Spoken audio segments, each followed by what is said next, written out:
OK, let's talk about the budget now, and to kick that off, we'll listen again to Wayne Swan from the Nine Network this morning. Now, I want you to channel Paul Keating. He used to give us pithy descriptions of his budgets. For example, he said this is the budget that'll bring home the bacon. Give us a Keating-type headline summary of your budget. Well, this budget will get us back in the black, get more Australians into jobs and spread the opportunity of the boom. Back in the black, Nikki. Sound familiar? Very familiar. If you think back to 1998 when Peter Costello was Treasurer, that was the headline after his 98 budget, back in the black. I can't believe Costello was ever in the red.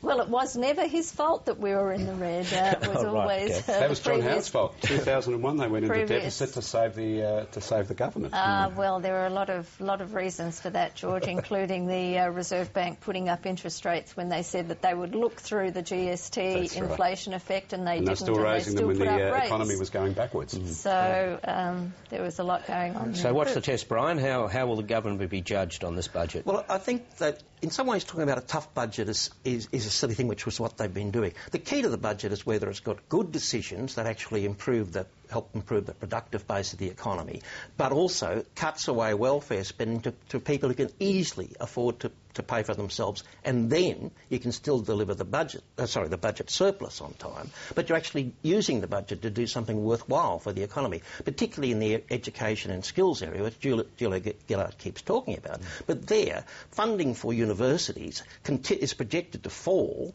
well below, as a share of GDP, well below the average of other advanced countries. Spending per student has fallen by a third since 1994. Things like, I reread a speech the other day that Julia Gillard gave in March 2009 as Education Minister, where she was slamming the terrible increase that had occurred in the student-staff ratio.